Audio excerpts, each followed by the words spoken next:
Então, irmãos, vamos iniciar com uma oração, pedindo para que o Senhor possa mais uma vez conduzir as nossas vidas aqui, que possa ser um tempo precioso, onde Ele continue edificando sobre as nossas vidas, Ele continue acrescentando aquilo que é necessário para que a gente possa ser fiel e eficaz nas coisas que Ele confiou, para cada um de nós aqui nesse trabalho. Vamos pedir para que a presença dEle se mova aqui através da palavra, através dessa comunhão nossa aqui, e que haja frutos, a partir disso que a gente está fazendo aqui hoje. Você pode orar junto comigo? Pai, nós te agradecemos por essa noite. Senhor, muito obrigado por mais uma vez estarmos reunidos no Seu nome, para podermos, Senhor, refletir, Pai, meditar, explanar, Senhor, observar as Escrituras, porque acreditamos, Senhor, que nela está a Sua vontade, nela está os Seus princípios, nela está tudo aquilo que nós precisamos, Senhor, como pessoas, como ser humano, como igreja. E nós oramos, Pai, no nome de Jesus, para que a Sua presença se mova aqui, entre nós, através da palavra. Que o Senhor possa se mover, que o Senhor possa nos conduzir, que o Senhor tome o Seu lugar de honra no nosso meio. O primeiro lugar é para o Senhor em todas as coisas, e nós queremos Te consagrar esse trabalho, Senhor, a Ti.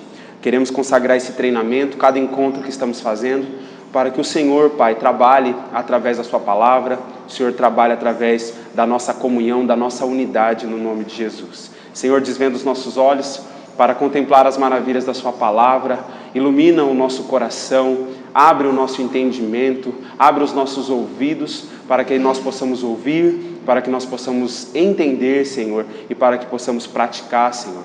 Nosso desejo é que o nosso ensino seja como aqueles que têm autoridade, Senhor, aqueles que têm vida diária com o Senhor, Pai. É isso que nós oramos nessa hora, em nome de Jesus. Amém e amém. Irmãos, até aqui então a gente pôde observar, respondendo aquela pergunta sobre o que é vida diária com Deus. Então a gente gastamos aí um encontro só inteiro para falar sobre isso, sobre o que é vida diária com Deus. Teve aquele primeiro encontro que foi uma introdução, que a gente discutiu sobre as perguntas, que nortearia aí esse trabalho. E agora nós estamos nos fundamentos. Semana passada a gente trabalhou o fundamento da palavra, entendendo que a vida diária com Deus, ela tem fundamentos que sustenta essa vida, são verdadeiros alicerces que faz com que seja possível nós mantermos essa vida diária desde o momento que a gente reconheceu o Senhor, aceitou o Senhor, se entregou para Ele naquele dia, e que faça com que a gente continue dia após dia avançando, dia após dia caminhando, seja lá qual for as circunstâncias em que a gente se encontra. Cada um tem a sua, cada um está numa etapa de Deus aí, cada um está vivendo uns processos de Deus que são diferentes, mas nessa unidade nossa aqui, eu tenho certeza que o Senhor vai comunicando, o Senhor vai acrescentando e o Senhor vai principalmente edificando, que é uma coisa muito importante para que a gente possa ser edificado como pessoas, no âmbito pessoal, mas também na parte ministerial a gente consiga ser ferramentas afiadas na mão de Deus, pessoas que exerçam um ministério eficaz, que seja mesmo como uma flecha que acerta o alvo, que seja mesmo como pessoas que vão servir com excelência, como a gente tem falado. Então, é baseado nisso que a gente está aqui fazendo esse trabalho. E a gente viu aí no último encontro sobre a palavra que é necessário ter a leitura atenta, é necessário uma meditação constante, é necessário um estudo dedicado da palavra, é necessário uma prática contínua e é necessário um ensino muito cuidadoso sobre tudo aquilo que nós temos aprendido do Senhor. Então, ficou gravado aí pra gente. Nós precisamos ler, nós precisamos meditar, nós precisamos estudar, nós precisamos praticar tudo aquilo que nós estamos aprendendo, para que então nós possamos ensinar. E o nosso objetivo, como eu falei desde o início com vocês, é ensinar como quem tem autoridade.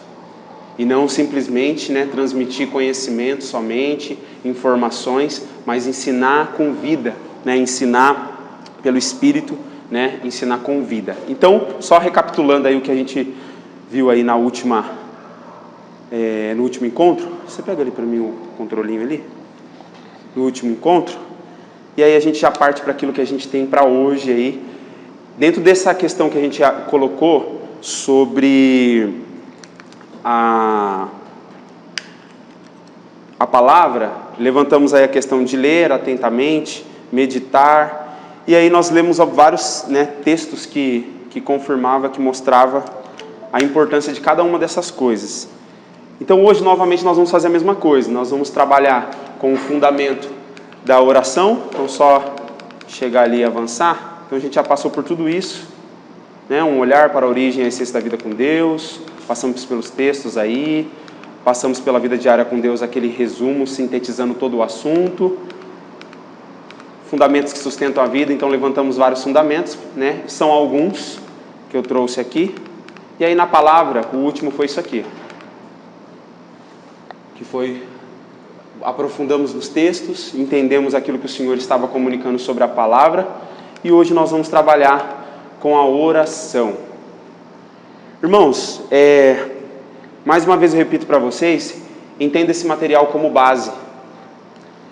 Base assim, introdutória, uma introdução, tá? Bem simples, mas a partir disso você aprofunda muito mais, Você vai aprofundar mais e buscar mais. Aqui é um pouco daquilo que Deus colocou no meu coração para poder transmitir para vocês.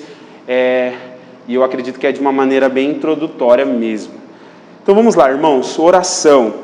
Acredito que esse é um fundamento da vida diária com Deus, e eu queria ouvir de vocês, o que vocês têm de experiência, de entendimento sobre esse assunto, sobre oração. Em poucas palavras aí, se alguém te perguntasse, o que é oração? Dentro da palavra, dentro do reino, o que você aí, em poucas palavras, daria como resposta para alguém?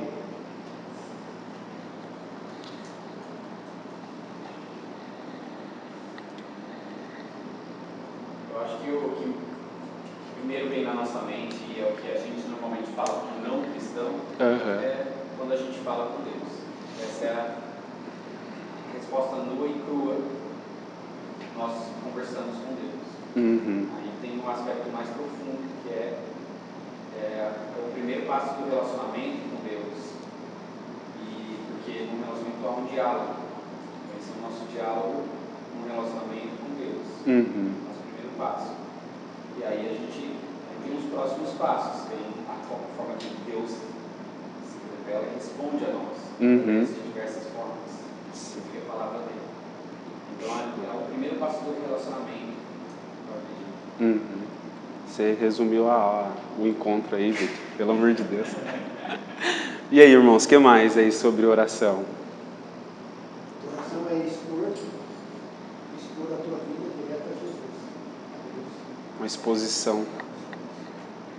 Estar conectado com Deus, dialogar com o Senhor. Conexão, Conectado, diálogo. Aí dentro da oração tem muitas partes, tem intercessão, súplica, menção, Sim. muitas coisas.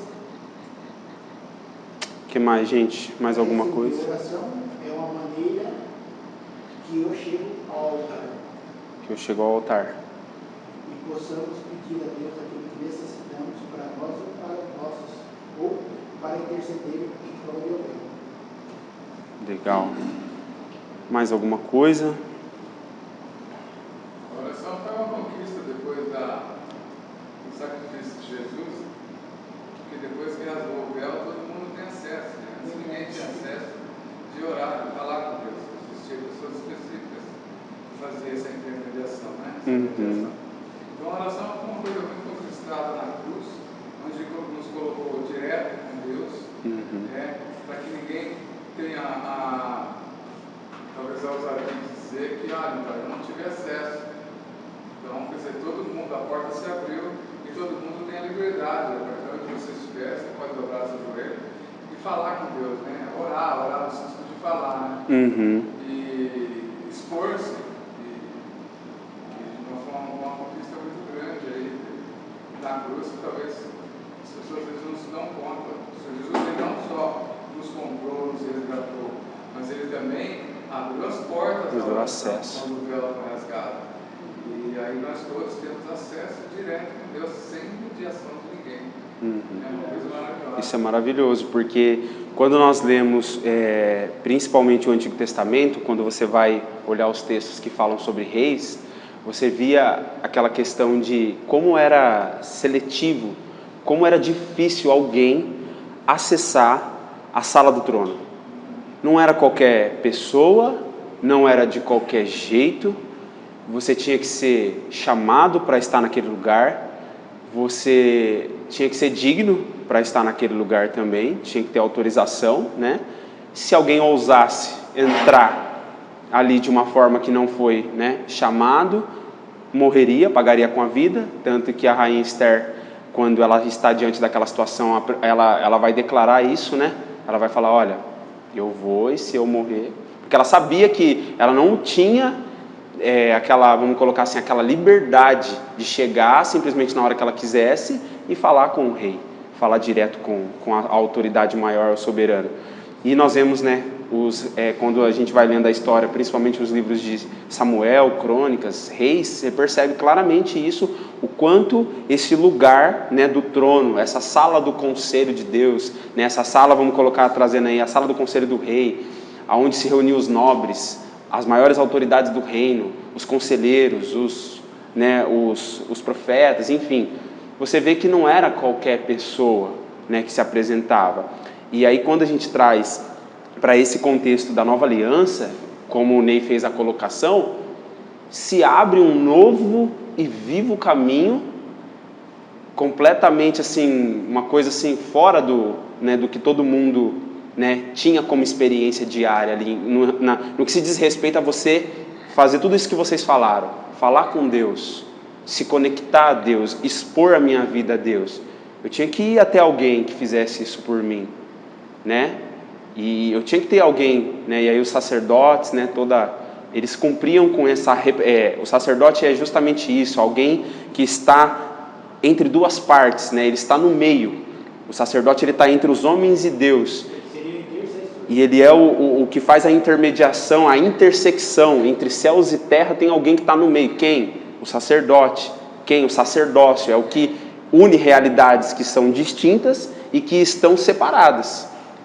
E estão em oposição ainda, inimizade, porque céus e terra, a partir do pecado, rompeu. A ligação rompeu.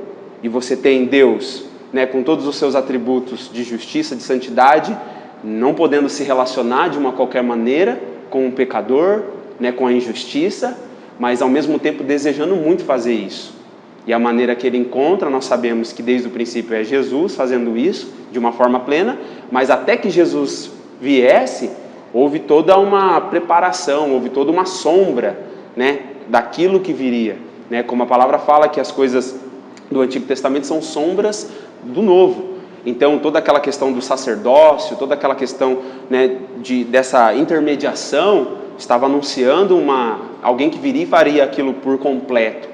E verdadeiramente, né, Hebreus vai tratar essa questão de Jesus como sacerdote de uma forma incrível para a gente conseguir entender a profundidade desse assunto.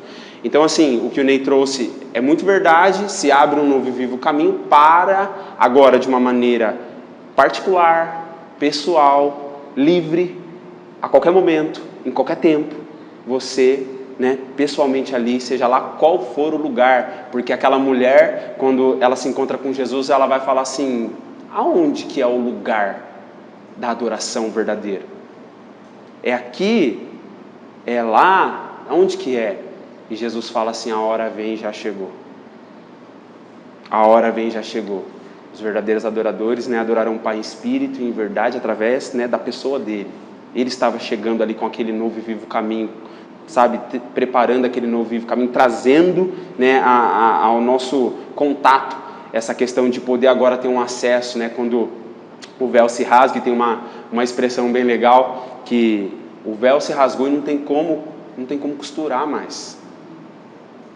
E os teólogos e estudiosos mostram que para rasgar aquele véu, irmãos, era um véu tão, tipo assim, né, nenhum humano não, tamanha a grossura daquele véu, tamanha a espessura daquele véu, couro, negócio assim que não, praticamente assim, o homem para rasgar aquilo ali não tinha E a palavra fala que rasgou de cima a baixo, através da pessoa de Jesus. Então, né, Jesus vem e ele vai trazer, vai providenciar esse novo vivo caminho agora de acesso direto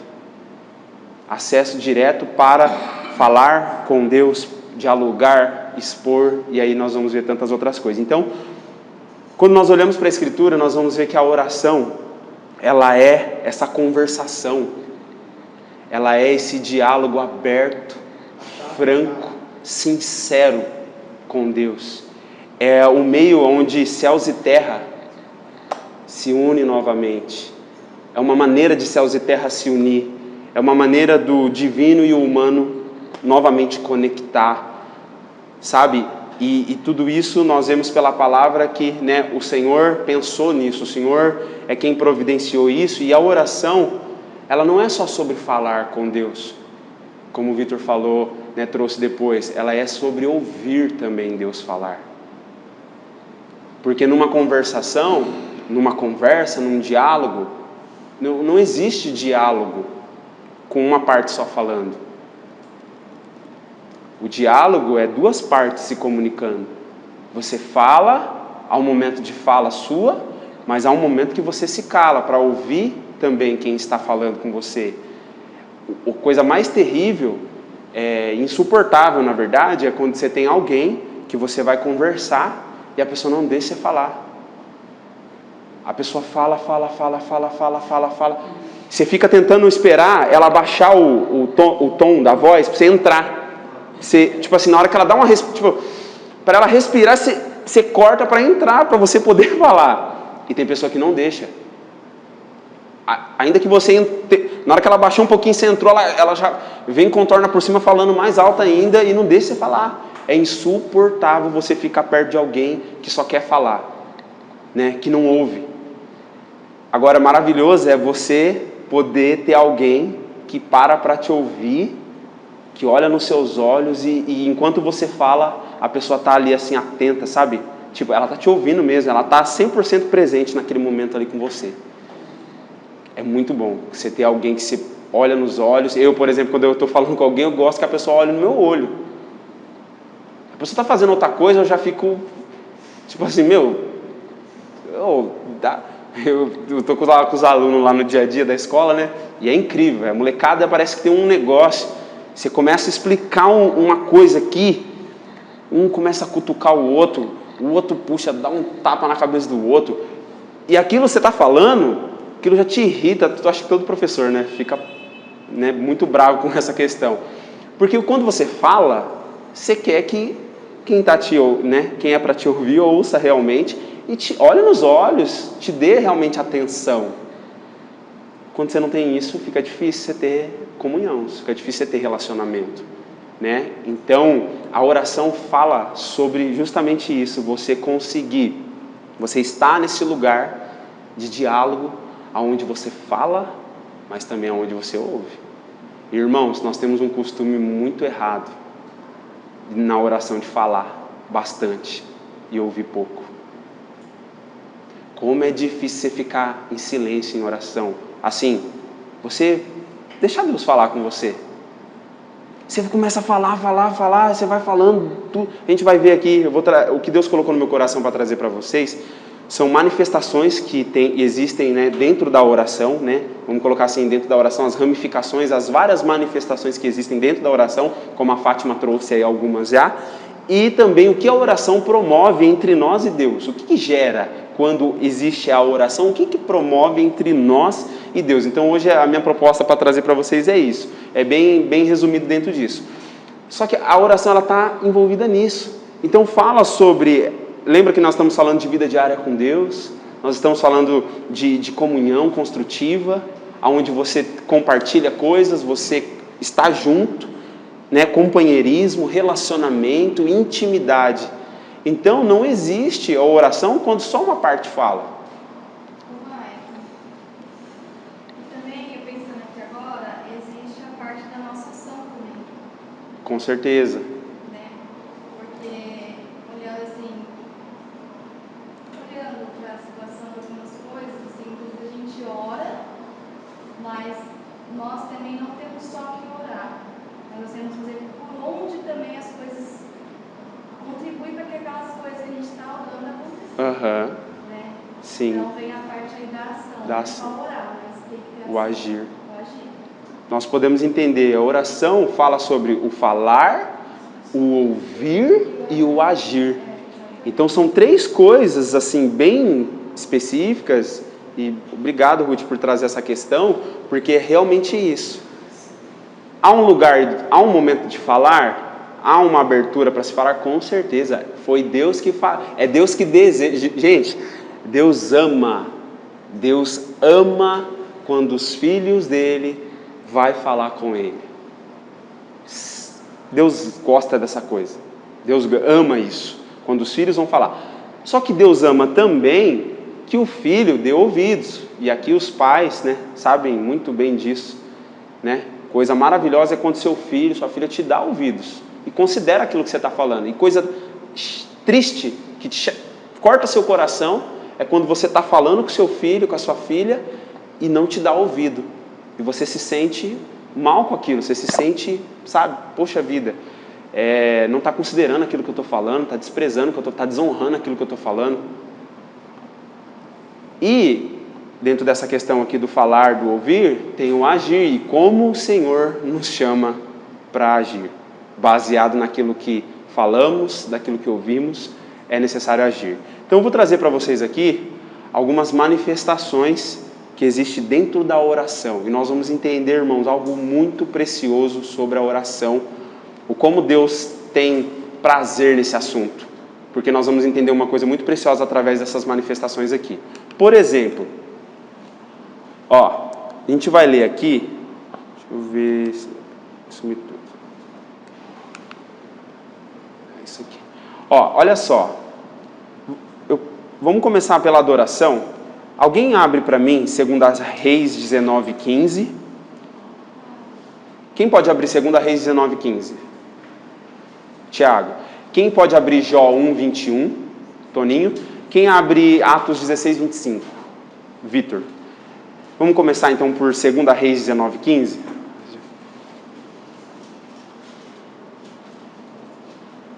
E Ezequias orou ao Senhor: Senhor, Deus de Israel, que reinas em teu trono entre os querubins. Só tu és Deus sobre todos os reinos da terra. Criaste os céus e a terra. Jó 1:21. E disse: Sai nu do ventre da minha mãe, e nu entrarei. O Senhor é o Deus, o Senhor o levou. Louvado seja o nome do Senhor. Atos 16:25. Por volta da meia-noite, Paulo e Silas estavam orando e entoando hinos de louvor a Deus, enquanto os demais presos os ouviam. Aqui eu trouxe 3 versos que mostram, dentro dessa questão oração, 3 versos que expressam que dentro dessa oração existe uma maneira de orar, e uma dessas maneiras é adorando. E você percebe nesse relato tanto de Ezequias, tanto de Jó, como também de Atos, que os 3 contextos são contextos de sofrimentos, contexto de ameaça, contexto de dificuldade. E é incrível, principalmente o texto de Jó, é incrível quando a palavra fala até o verso 22 aí, vai falar assim que ele, depois de receber todas aquelas notícias, esse verso 21 é ele orando. Depois de receber todas as notícias, de tudo aquilo que aconteceu, ele vai fazer aquela declaração, né, em oração, e o verso 22 vai falar assim que ele não errou, não pecou, e ele jamais culpou a Deus por revés algum daquilo que estava acontecendo. O verso 22 diz isso. E aqui dentro da oração a gente já percebe uma coisa. Deus providenciou a oração para que em tempos como esse, e até a gente consegue ler, dentro dessa palavra de oração nós conseguimos ler, eu consigo ler 2 palavras aqui. Não sei se existe mais, eu consigo ler 2. Eu consigo ler dor e eu consigo ler ação. E o que acontece? Na adoração você percebe uma coisa que é incrível. Como que pode, né, alguém num contexto desse, por exemplo, Ezequias, ameaçado, e foi afrontado assim num nível que foi ultrajante, assim, meu Deus, e foi recorrer ao Senhor em oração. Depois tem a situação de Jó, e depois a situação de Paulo e Silas, que está naquele contexto de perseguição e de sofrimento. Mas você percebe que em meio à dor, Deus providenciou a oração, para que a pessoa pudesse, ainda que sentindo dor, pudesse manter. Você não acredita que aí tem uma gasolina, vamos dizer assim, essa situação, todo esse contexto, seja o combustível da oração? Também. Que motivou ele, viu? Se eu não orar, se eu não orar, o que eu tenho para fazer a não ser orar? Né? Porque você olha o contexto de Jó, perdeu tudo. Talvez né? seja uma compreensão de que às vezes determinadas pessoas, se deparando com uma situação dessa, recua. Não vou orar. Não faço mais nada. Abandono. Não vou orar. E outras pessoas é combustível. Agora é que eu vou orar. Mas... E é aquela oração que realmente como se o céu se abre mesmo e ali Deus se manifesta. É porque a verdade do coração da pessoa. Sim, tá muito sincero, porque tem dor ali. E quando tem dor, tem sinceridade. Quando tem dor, se rasga de verdade. Então, assim, o que é interessante nessa questão da adoração é que, mesmo em meio a esse contexto, exalta a Deus, enaltece Deus mais ainda. É no meio dessas questões que você vai ver os atributos de Deus sendo revelado, né, como Ezequias revelou. Você está sentado num trono, você é soberano. Aí Jó vai declarar a mesma coisa: eu vim sem nada, vou voltar sem nada. Ele tirou reconhecimento de soberania, exaltação da pessoa de quem Deus é, mesmo em meio àquele contexto. Olha lá, Ney. Então, a gente vê a história de Jó, e ele é um processo de vida, a história de Jó, e é um processo de purificação. Depois de Jó, o pessoal saiu, quando Deus separou um povo para tratar com ele, um povo para levar ao nome dele, né? A primeira coisa que ele fez foi purificar o povo. E o gesto de oração e adoração é o reflexo daquela purificação. Porque, na verdade, quando você vai, depois ou no meio do caso de Jó, quando ele já estava no sentido de ele não ser mais nada, de ele não ser mais ninguém, ele adorou a Deus simplesmente dizia assim: não preciso de nada disso aqui. Aquelas palavras que você falou. Não preciso de nada, Senhor, que Deus só tirou, eu só preciso de ti.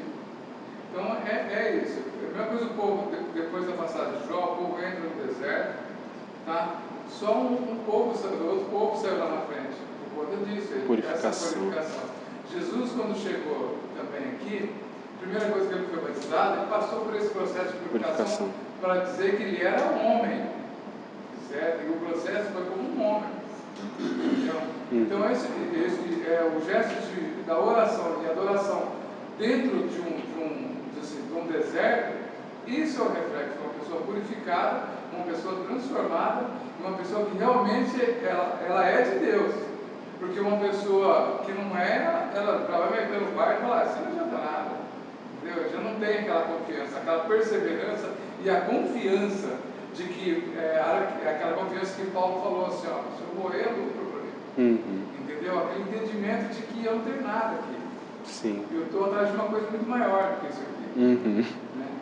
Sim. Então nós vemos, irmãos, que existe dentro da oração uma maneira de se manifestar, que é através da adoração, é através de você conseguir exaltar a Deus, mesmo quando as coisas não estão do jeito que você gostaria que estivesse. Mas existe, ainda assim, nesse contexto, um meio pelo qual você pode continuar conectado, você pode continuar dialogando, você pode continuar falando e você também pode continuar ouvindo. E você pode continuar também recebendo a capacidade, a sabedoria e o discernimento para poder continuar agindo. Porque você vai ver o contexto de Ezequias, por exemplo, e agora? Senaqueribe, a Assíria está nas portas daqui, vai acabar com tudo. O que nós vamos fazer mediante a isso? Então nós percebemos que a oração se torna esse lugar onde eu vou falar com Deus, mas aonde eu vou ouvir também o que Ele tem a dizer e aonde eu vou conseguir ter discernimento, direcionamento, sabedoria para poder continuar agindo sobre aquilo que Ele quer, né, que eu venha agir. Uma segunda coisa, quem pode abrir para mim? Gênesis 25, 21. Vitor, queria falar? Eu queria, interessante também como Jesus ele representa a oração do Pai Nosso também, começando com uma adoração. Também, diversas vezes, quando as pessoas se aproximam de Jesus, eles adoram a Deus antes de mais nada, declarando o senhorio dele. Senhor, filho de Davi, tenha compaixão de mim. Então, existe sempre a adoração que facilita demais a nossa entrada na presença do Senhor. Senão, se a gente não reconhece a nossa pequenez, que nós somos pequenos diante do Senhor soberano, a gente não consegue entrar na presença dele. Se a gente já entra com soberba, não tem como ter um diálogo com ele. E é legal, e é interessante isso porque entra naquela questão que a gente falou, assim, ó. Uma coisa é você saber que alguém está conversando com você e essa pessoa que está conversando com você, ela olha nos seus olhos, ela está 100% presente, ela está te ouvindo e ela considera a sua vida, ela considera você e ela está te dando ouvido ali. Outra coisa é você saber que você está falando para alguém que não está dando a mínima do que você está falando. Ele está ali assim, ó, olhando para você, mas pela expressão dele, pela forma como a pessoa age, você sabe que não está te dando a mínima para aquilo que você está falando. E essa questão da adoração, ela é maravilhosa, por quê? Porque ela considera quem é essa pessoa com quem eu estou falando. E, isso, quando você reconhece, né? Você já chega reconhecendo, e aí como o Vitor falou, você está deixando de lado a soberba, você está deixando de lado o orgulho ou até mesmo as suas necessidades, em primeiro lugar. Existe um lugar de oração para as necessidades, mas não é o primeiro lugar. Então nós vamos olhar aqui, quem pode abrir para mim Gênesis 25, 21? Fátima. Quem abre 1 Reis 8, 49? Ney. Quem pode abrir para mim 2 Reis 20, verso 5? Quem? A Ju. Quem pode abrir Efésios 6, 18? Ruth. Então, beleza.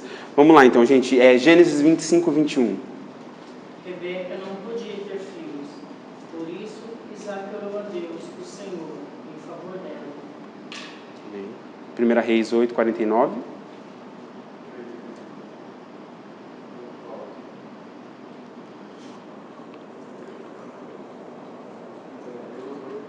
Isso.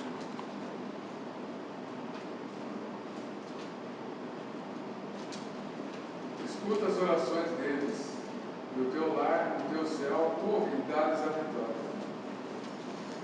2 Reis 25. Algo diz Ezequias, chefe do meu povo. Assim diz o Senhor, Deus de Davi, teu pai. Ouvi a tua oração e vi as tuas lágrimas. Eis que eu te sararei, ao terceiro dia subirás à casa do Senhor. Efésios 6, 18. Orai no Espírito em todas as circunstâncias, com toda petição e humildade e insistência, tendo isso em mente, vigiai com toda perseverança na oração por todos os santos. Olha só, nós vimos aqui alguns exemplos de petições e de súplicas que a palavra vai revelar para a gente que existe um lugar em oração onde você pode pedir, você pode implorar, porque a ideia da súplica é o implorar, que você implora com lágrimas, muitas das vezes, né? E existe esse lugar na oração para você poder pedir, sim, suas necessidades, os desejos do seu coração. Existe um lugar na oração para essas coisas, sim. Existe um lugar também para implorar por causas impossíveis, por questões dificílimas. Sabe, existe esse lugar em Deus. Trouxe alguns exemplos aqui, mas existem tantos pelas Escrituras de momentos cruciais onde pessoas fizeram petições para Deus, onde pessoas imploraram, suplicaram para que o Senhor pudesse fazer. Como leu no Efésios 6, ali 18, aqueles pedidos insistentes, sabe, até que o Senhor faça isso. existe esse lugar na oração. Como eu falei, eu não entendo como o primeiro lugar na oração. Seria uma falta de consideração pela pessoa de Deus. Eu chegar diante dele, ainda que, não que seja uma regra, irmão, tipo assim, poxa, toda vez que eu vou orar, eu tenho que primeiro começar com a adoração, depois eu vou fazendo todo o ritual.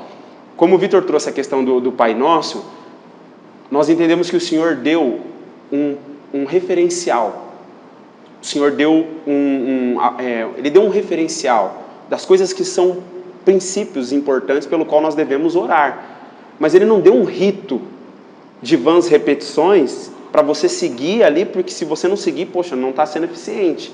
Então o que eu quero dizer aqui é que, embora a petição e a súplica não seja a primeira, vamos colocar assim, a mais nobre das manifestações de orações, existe um lugar para isso. E não estou falando que, poxa, toda vez que eu tiver que pedir uma coisa para o Senhor, suplicar uma coisa para o Senhor, eu vou ter que primeiro cantar um louvor para Ele. Não, porque há momentos que, o que você só sabe fazer é implorar, é suplicar, e você não tem nem, às vezes, vontade de cantar um louvor para Ele. Às vezes é só a súplica mesmo, porque o negócio está muito difícil. Está muito apertado, você só tem lágrimas. Irmãos, eu vivi dias onde eu não conseguia falar em palavras para Deus as tribulações e provações que eu estava experimentando internamente. Eu não conseguia expressar em palavras. Às vezes eu ia para aquele lugar de oração e não saía. E eu ficava ali. E não saía. Eu não sabia nem o que eu ia falar para Ele. Porque eu não estava conseguindo discernir, compreender o que estava sentindo, o que estava se passando dentro de mim. Então, às vezes, vai ser a petição, vai ser a súplica. E ela é uma manifestação dentro da oração, é uma forma de você orar. E uma forma que o Senhor recebe, sabe? Que o Senhor se agrada também. Pode pedir que pode bater na porta, eu vou abrir para você. Pode pedir que você vai receber. Pode buscar que você vai achar. Pode implorar que eu estou vendo suas lágrimas. O que ele diz para Ezequias? Ezequias foi lá, virou o rosto. Senhor, tenho andado na sua presença, eu tenho sido... Senhor, por favor, chorou. O Senhor falou, Isaías, volta. Volta lá agora. Volta porque eu vi as lágrimas. Irmãos, as lágrimas são poderosas diante de Deus. Deus está falando aqui. Deus está falando aqui, irmãos. Tem hora que não sai, mas a lágrima que corre aqui, ela é traduzida. O Espírito Santo traduz. O Espírito Santo traduz. Você está chorando aqui, você não sabe, você não tem nem capacidade de comunicar para Deus com as perfeitas palavras, sabe aquela, nossa, como que eu posso falar para Deus o que está acontecendo? Você não sabe nem, irmãos, tem coisas que você não tem nem coragem de falar para Deus. Tem coisas que eu não tive nem coragem de orar para Ele. Porque eu não sabia como que eu apresento essa situação diante dele. Mas as lágrimas, o Espírito Santo, a palavra fala assim, que com gemidos inexprimíveis, você não consegue expressar, mas Ele expressa. Ele é o intercessor. E Ele pega aquilo que você não está conseguindo expressar e Ele traduz lá naquela sala. E é isso aqui, Pai. É isso aqui, Jesus. Aí Jesus dá um complemento, dá uma fortalecida. Pai, dá uma atenção lá, libera uns anjos para fazer um negócio lá, porque o negócio está precisando de uma intervenção ali, está precisando de um agir ali. Não vai, dá um toque ali, pelo menos um refrigério, manda uma porção ali, porque precisa dar um renovo ali. E o Senhor nos ouve, chega até o Senhor. Às vezes as palavras não saem, mas as lágrimas são traduzidas, os gemidos nossos ali são... Porque a palavra fala que a criação está gemendo, e os filhos de Deus maduros também estão gemendo. Principalmente nesses últimos dias. Está gemendo a criação e os filhos maduros de Deus também estão gemendo. E às vezes não sai nem... o gemido, você entende alguma coisa? Não entende. É só uma expressão de dor. Está sentindo dor. Mas o que é essa dor?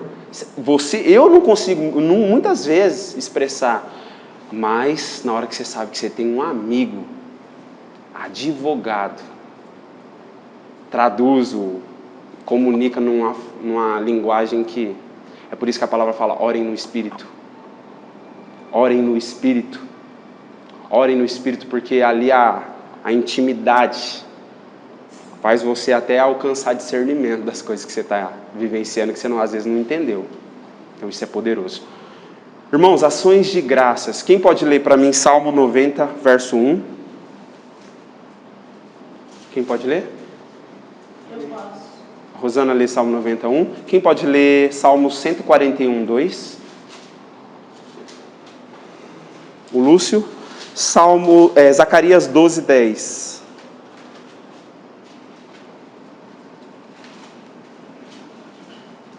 Quem abriu o Salmo 91 pode ler.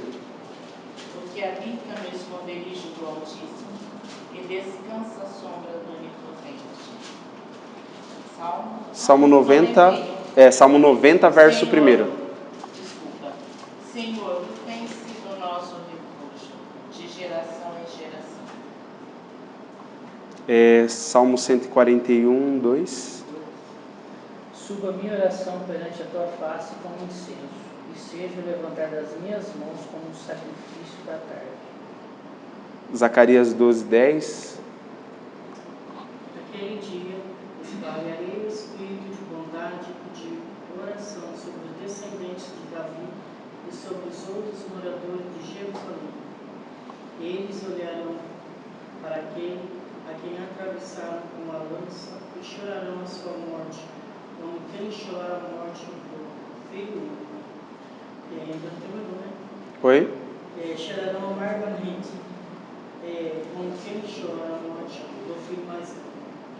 Irmãos, nós vamos ver nas Escrituras várias manifestações de ações de graças, várias, principalmente nos Salmos e tantas outras passagens também nós vamos ver. E existe, né? Oi. Nós vimos hoje na escola bíblica interessante, Daniel 9, né, a oração do povo, também pelos crentes pelo país. Você falou algo muito importante. Às vezes nós vemos hoje um povo que muitas vezes é preguiça, que faz aquela oração, não é que ela ora pouco, ora muito, né, mas ela, além de não ter, assim como coloca o seu coração naquilo. Né? Então, a gente precisa, tudo que vier para a nossa vida, seja no relacionamento, nas orações, quando a gente suplica a Deus, a gente precisa colocar o nosso coração. Você precisa ter profundidade. Por isso que eles em vez de ter tentado resgatar, mas tem tido dificuldade. Né? A gente tem profundidade. Quando você vai pedir uma ação de graça a Deus, né? Quando você vai suplicar ao Senhor, seja numa forma de choro, de oração, de clamor, né? Acho que isso é muito importante. Nós vemos um monte de pregação, a gente tem que tentar resgatar isso, né? Orar mais. Sim. E parece que o povo carece desse momento, dessa sensação, né? Às vezes parece que a pessoa está num outro nível, num outro mundo. Está lá fora, mas quando entra dentro da igreja, parece que ela está desfocada. Está deslinkada. Não está 100% ali presente, né? Parece que o corpo está lá, a mente está... Sim. E essa questão das ações de graças é você realmente receber, como a palavra fala, nós recebemos a graça, nós recebemos o Espírito da graça. E quando o Espírito da graça está sobre, né, você, está sobre mim, esse Espírito gera dentro de você gratidão, ele gera motivos, ele te mostra motivos para você agradecer. E quando você cultiva isso, e é uma coisa que agrada muito o Senhor, quando você, está diante dele com gratidão no seu coração. Por quê? Você sai desse automático, você sai dessa configuração de mente que só está pensando em pedir uma coisa e receber. E entende a oração como isso. Eu peço e recebo e ponto. É isso, a oração é isso, pedir e receber. Só que nós vemos que vai além. A oração é um chamado para a intimidade, é um chamado para, sabe, uma comunhão, é um chamado para falar, mas é um chamado para ouvir. Não é só para dar e receber, é para falar e ouvir. Então, o Senhor, muitas das vezes, em oração, quer comunicar, Ele quer trazer algo sobre você, que não é sobre questões materiais, muitas das vezes. Ele está querendo te edificar internamente, no seu interior, no seu homem interior. Ele está querendo te fazer crescer, como o Ney trouxe aqui bem a questão, ele está querendo te purificar. E você está lá pedindo.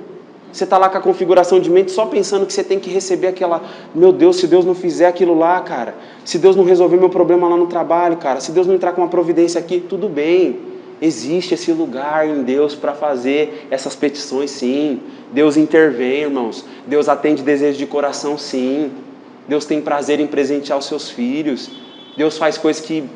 Gente, que até parece... Ah, mas nossa, nada a ver isso aí. Pediu para Deus uma coisa dessa? Irmãos, Deus é Pai. Deus é Pai, Deus tem interesse e prazer que seus filhos estejam satisfeitos, contentes. Não é que Ele vai dar tudo que você quer, a gente sabe disso. Mas existe esse lugar de pedir e receber. Agora, existe uma profundidade muito maior, onde o Senhor está querendo chamar para coisas que vão além. Então o Senhor quer desenvolver gratidão no coração dos seus filhos. Quer que seus filhos comecem a observar no dia a dia diversos motivos que eles têm para agradecer. Fiz um exercício uma vez, é um exercício de gratidão. Você listar num caderno motivos para você agradecer diariamente. E quando você vai fazer essa lista pela primeira vez, é uma lista muito pequena. Você fica travado. Você coloca poucas coisas. Aí você vai exercitando isso, você começa a abrir a sua mente e ver que, tem muita coisa que eu tenho que agradecer. Tem muita coisa. São muitos motivos pelo qual eu deveria ser grato. Eu deveria oferecer ao Senhor em oração ações de graças, atitudes de graça, que às vezes não é só palavras, mas às vezes são verdadeiramente palavras acompanhadas de atitudes. Ações que expressam graça, expressa a graça que está sobre você, expressa o Espírito da graça que habita sobre você. E coisa maravilhosa é você estar do lado de alguém que é grato.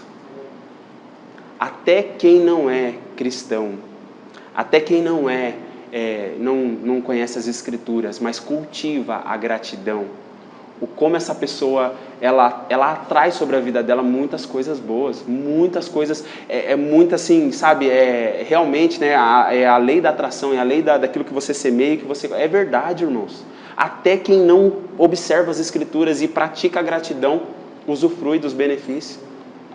E aí a gente vê várias repreensões das Escrituras sobre o contrário dessa expressão de ações de graça. O contrário disso nós já sabemos o que é e o como compromete a vida e às vezes impede de que o povo de Deus viva aquilo que Deus tem. Por quê? Porque, lembra que a gente falou nos encontros passados? Tudo que você foca expande, tudo que você concentra vai crescer. Então, no deserto, por que a maioria não entrou na terra prometida? Porque focaram exclusivamente no que estava dando errado. Não tem água, velho. E agora? Não tem pão. Vamos comer só pão? Deus podia mandar carne. Aí chegou a carne. Tá muito sol. Galera, cada hora tem... E, gente, na nossa vida é assim. Se você entra nesse viés, nessa direção, meu irmão, você vai começar a ver tanta coisa para você reclamar, que você vai ser um reclamão, assim, que é insuportável ficar perto. É insuportável ficar perto de quem reclama toda hora. Então você imagina para Deus ter filhos que são reclamão. Irrita, gente, irrita, de verdade irrita. Nossa, não, acabado. Agora, quando você sai dessa configuração essa mente que foca só no negativo, que foca no que não tem ainda, que foca naquilo que e você direciona para aquilo que você tem, para aquilo que os benefícios que você é outra coisa. E aí qual que é o resultado? A sua visão, o seu olhar, lembra que a palavra vai falar? Se os seus olhos forem bons, se você se você focar nas coisas que são boas, todo o seu corpo terá luz. Você vai transbordar a luz. Agora, se os seus olhos são maus, a palavra vai dizer assim que para o impuro, tudo é impuro. Para quem está...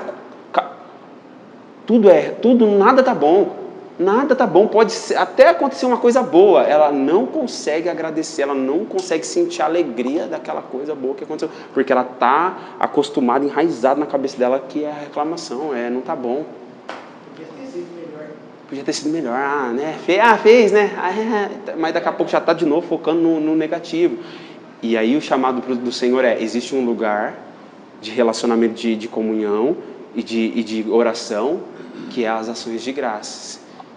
Começa a cultivar isso. Zela por isso, que o resultado é na vida prática, a leveza, o fluir das coisas, assim, sabe? Você poderia resolver muitos problemas nós poderíamos resolver muitos problemas se nós simplesmente agradecêssemos. Obrigado, Senhor. É difícil? Nem tudo dá vontade de agradecer. Mas se Ele diz dá graça em tudo, é porque faz sentido, né? Se Ele diz que é para fazer, até mesmo nas dificuldades. Exatamente. É mudar, é renovar a mente. Mas a hora, tipo assim, eu não entendi, mas obrigado, Deus. Mas sabe o que é o duro? Nós estamos, a palavra fala, não se conforma ao padrão desse século. Só que você convive com quem é desse século e a maior parte do tempo você passa com pessoas que não estão no reino. E elas o tempo todo estão, e você se pega, tem hora que você está também ali, já com o mesmo pensamento. Você está já começando a falar também, você está começando a sentir a mesma coisa. Uma coisa que eu nunca esqueci jamais do que aconteceu mais ou menos em 1981. Eu tinha um Monza, estava na Pirelli, tinha colocado 4 pneus novos. Cara, não era para dar problema, não era para furar.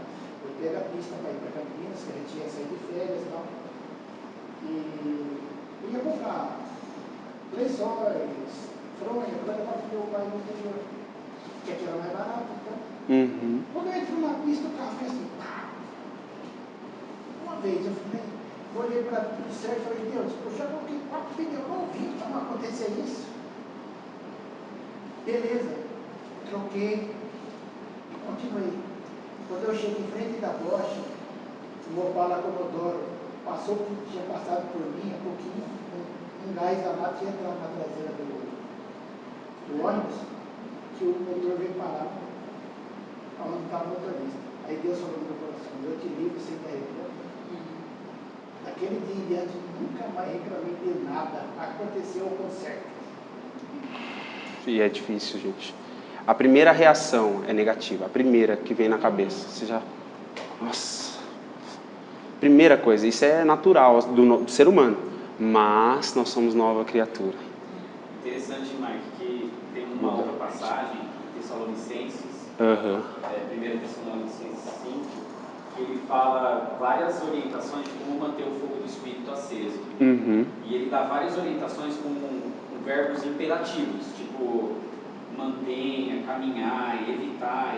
Só que quando ele fala sobre ele fala inclusive orai constantemente, mas quando ele fala no versículo 18, dai graças, ele fala assim, dai graças em toda e qualquer circunstância, porquanto essa é a vontade de Deus em Cristo Jesus para convosco. É a única de todas as ordens que ele fala que é a vontade de Deus.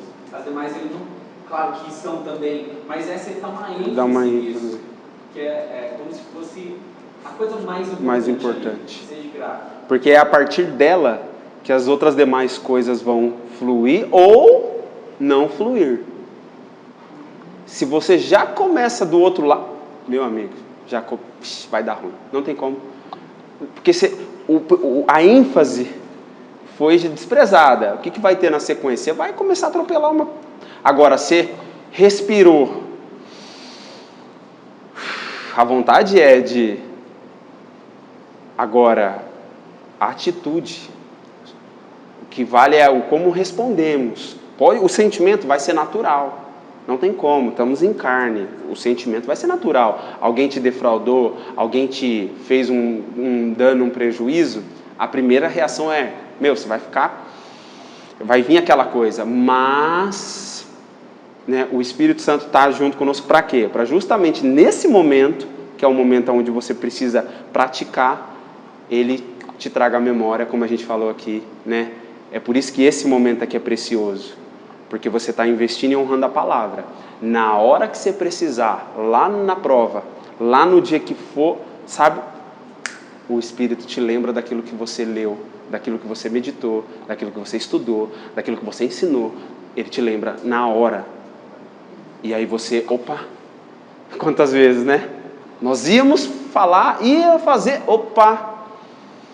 não vou. A vontade era de fazer. Tem um documentário que eu achei interessante todo mundo assistir. Eu não sei, no YouTube deve ter. Que entra certinho em sessões de graça, lembra do acidente de 11 de setembro lá nos Estados Unidos? Fizeram um documentário na época, muitos cristãos naquele dia, uns bateram no carro, um furou o pneu, o outro deve ter no YouTube aí esse documentário, assistir, deve ter uns 40 minutos.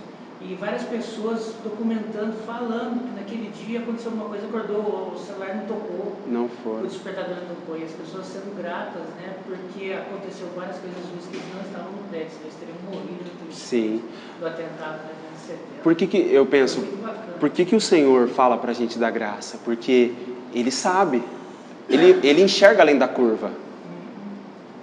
Ele enxerga além da curva, nós enxergamos até a curva, Ele enxerga além da curva. Nós enxergamos aqui, o que está aqui, ó. O Senhor está vendo lá na frente, Ele já viu tudo, Ele está vendo a presciência, o pré-conhecimento de todas as coisas. Então, quer dizer, Ele fala, ele tem razão. Agora, nós é que temos que treinar isso. É nós que temos que, Senhor, me ajuda nisso, então.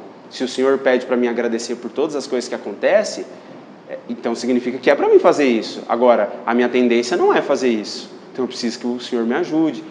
E, irmãos, não tem como, o Senhor vai ajudar. Né? Não tem como o Senhor não ajudar. O Senhor vai ajudar, principalmente se você pedir. E a oração é justamente para isso. É esse lugar onde a gente tem essa liberdade, né, de poder cultivar isso, essas ações de graça, essas atitudes de gratidão, que expressa também graça. Porque, irmãos, aonde muitas das vezes está todo mundo focando no negativo, você pode trazer um olhar de graça e fazer as pessoas pensarem de uma forma que elas não estavam pensando. Estava todo mundo enxergando e vendo uma situação. Eu vou dar um exemplo. Lá no meu trabalho, nós colocamos uma placa na frente, na escola lá, colocamos uma placa, fizemos um puta investimento. Uma placa de essas novas que tem as letras caixa, top, tava linda. Colocamos num dia, colocamos lá, colocamos catavento, tava a coisa mais linda na frente da escola. Nós não podíamos, não tínhamos nem condição de fazer aquele investimento, mas a gente entendeu que era preciso fazer e a gente fez. O senhor que tomava conta lá da lanchonete não me entra com o carro dele na caçamba, com a geladeira. Eu não sei o que ele fez, mas ele deu no meio da placa. E a gente estava fazendo um trabalho de mentoria lá com a equipe nossa, e estava todo mundo puto, querendo, tipo assim, reclamar. Mas aí a gente conseguiu enxergar com outro olhar. Não, a gente entendeu, de alguma forma isso vai contribuir para alguma coisa. Irmão, você acredita que o cara teve que arcar com o custo? O cara teve que... O cara, tipo assim, todo mundo ficou... Eu não acredito, velho, eu não acredito. Daí, o que aconteceu? O cara teve que pagar, o cara tomou prejuízo, ele teve que pagar. Só que aí, o cara foi fazer o trampo da placa, ficou melhor ainda. Ficou mais bonito ainda. Por exemplo, o símbolo nosso da escola estava em adesivo só. Estava bonito. Mas agora o cara colocou um símbolo em 3D lá, em 4D, o negócio ficou coisa mais linda. Aí depois que passou, aí a gente, olha só, quer dizer, a primeira reação, você quer já, não tá vendo, você quer, mas se você tiver paciência, cultivar ações de graça, o Senhor pode te dar um outro olhar para aquilo e pode fazer coisas que você nem imaginava que poderia fazer a partir daquilo. Mãe, oi? todas as coisas contribuem para o bem, né, daqueles que amam. Sim. Pode falar, né? Eu vou fazer um comentário em cima do versículo que ele leu ali. Uhum. Pode ler de novo. 1 Tessalonicenses, capítulo 5.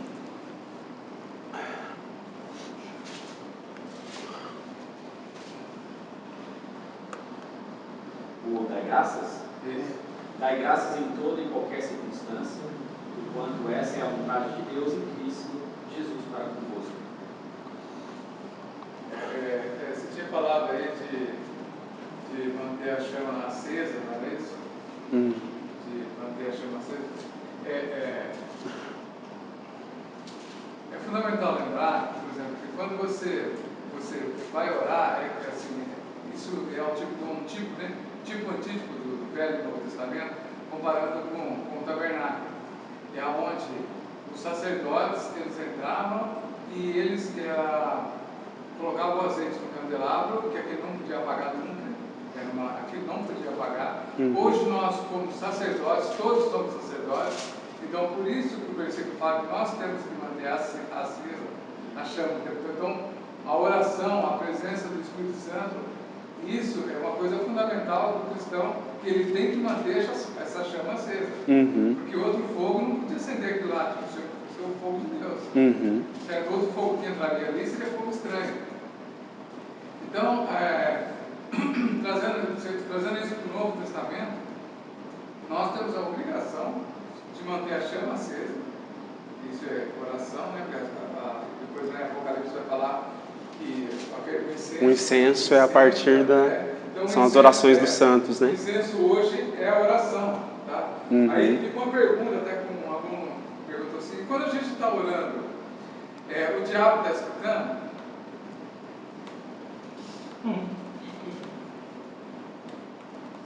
Né? É uma pergunta. Então, se você entrar dentro desse texto, por exemplo, quando o sacerdote ele ia orar, manter a chama acesa e fazer as orações, era no lugar santo. Lembra que tinha 2 departamentos? Lugar santo. Então, nesse lugar santo, coisa impura não entra. Então, nesse momento, é você e Deus. Coisa impura não entra. Você entende? Por exemplo, quando às vezes você fala, não, vou entrar no meu quarto, vou orar, ali é o lugar santo. Coisa impura ali já não entra mais. É você e Deus ali, ninguém ouve a sua voz. Não é interessante? Sim. Sim, muito bom. Irmãos, ó, a gente pode terminar o assunto aqui, estender um pouquinho, ou vocês têm compromisso, está com o horário apertado? Como que vocês estão? Pode continuar? Então vamos lá, vamos continuar aqui, só para a gente fechar esse assunto da oração. Próximo encontro a gente trabalha outro fundamento. Deixa eu falar uma coisa aqui, só complementando. O meu pastor falava assim, quando você tem que falar uma coisa muito importante, que você viu que já pode mexer, você usaria pensamento. Quem me diabo não ouve. Mas é um mistério, cara, isso é uma coisa, é uma pergunta de se pensar. Se pensar. Dependendo do lugar que você viveu. Você vê Daniel. Cara, Daniel orava no lugar santo dele e teve as orações bloqueadas. E aí? Eu acredito que eu acho que não dá nem para falar que houve e que não houve, porque eu acho que depende. Eu acho que depende das circunstâncias, depende do que você está orando, depende, porque você percebe que a movimentação espiritual das trevas, ela é baseada naquilo que está acontecendo de movimentação da igreja. Então, os inimigos adversários, eles ouvem, a informação corre no mundo espiritual sobre aquilo que está sendo orado aqui, que está sendo falado aqui, que está sendo pregado aqui, e há uma resistência, há uma movimentação para se opor, né? Então, só que agora, eu acredito que existe, não sei, né? Não vou entrar nesse mérito aí, eu não vou entrar nesse mérito mas é uma coisa de se pensar. Então, mas aí é o seguinte, é explicado isso. Por exemplo, vamos supor que você vai assim, eu vou numa mãe de santo ali, para ela ler umas cartas. Então você falou. Eu querendo saber do negócio, você falou, ele ouviu. Tá certo? Porque ele a Bíblia fala que ele está ao teu lado, está ao teu lado, aquela palavra dele hebraica, ele está ali do lado. Então ele ouviu, tá certo? Ele ouviu. Aí você olha que a pessoa chega lá, o próprio demônio vai saber aqui por causa disso, né? Nossa, sabe? Ele ouviu já. Ele ouviu já. Agora, a questão da oração é diferente. Cara, isso aí é muito interessante, cara. A oração, ela é diferente, é uma coisa particular. Você entrou... Porque você falou dessa questão do lugar santo, e aí você percebe nas escrituras que os espíritos malignos e o próprio Satanás, há momentos que eles acessam o lugar santo. As escrituras dizem. Há momentos que eles comparecem lá no meio tem relatos bíblicos, né? Há exemplo de Jó.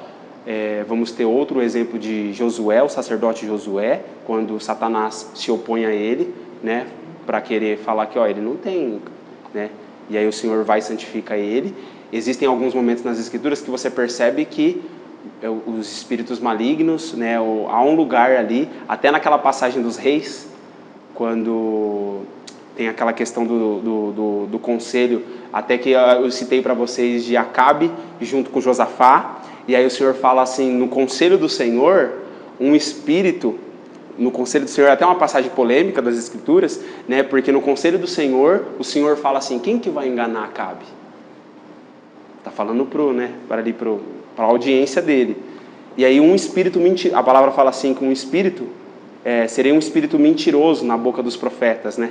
E para profetizar uma coisa que não seria verdade para Acabe, para que Acabe acreditasse que pode ir para a guerra que vai vencer. E chegou lá e ia morrer, porque a palavra verdadeira de Deus proferida por Micaías era, você vai, cara, acabou para você. E a palavra fala que no conselho do Senhor tem hora que aparece.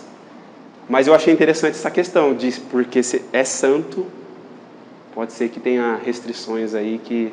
Então, porque assim, quando você compara as coisas que tinham lá dentro, por exemplo, era só sacerdote entrar. Uhum. Nenhum podia entrar. Se eu tivesse acesso a todo mundo, ninguém podia entrar. Uhum. Era só o sacerdote. E para entrar no lugar santo do santo, era só um sumo sacerdote. Uhum. Nem o sacerdote poderia entrar. Então, sabe o que era? Uhum. Um lugar exclusivo, né? Um lugar exclusivo, um lugar particular, né? Entendeu? Um lugar particular. Também se ele ouve ou não ouve, está derrotado. Mas ele venceu e pronto. O Mário, o pastor Luiz sempre falava pra gente assim, né? Ora lá no seu quarto e fala para Deus, não fala para ninguém. Se você falar para alguém, já vai dar errado.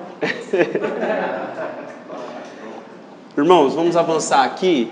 Quem pode abrir para mim 2 Crônicas 33:18? 2 Crônicas 33:18. Quem pode? Você lê? Juliana lê. E quem pode abrir Daniel 9:20?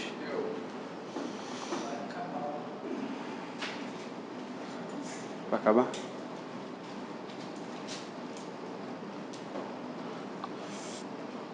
Por favor. Pode ler. 2 Crônicas 33:18.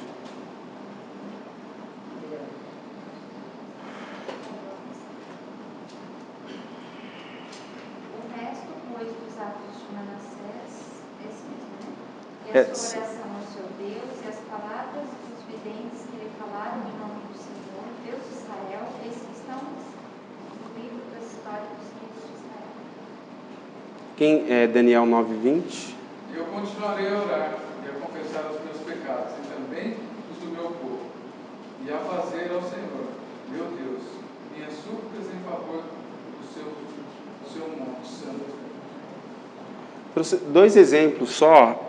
O Manassés é um exemplo que o cara fez tanta coisa, mas o cara demonstra em 2 Crônicas um arrependimento, uma confissão do que ele fez, sabe?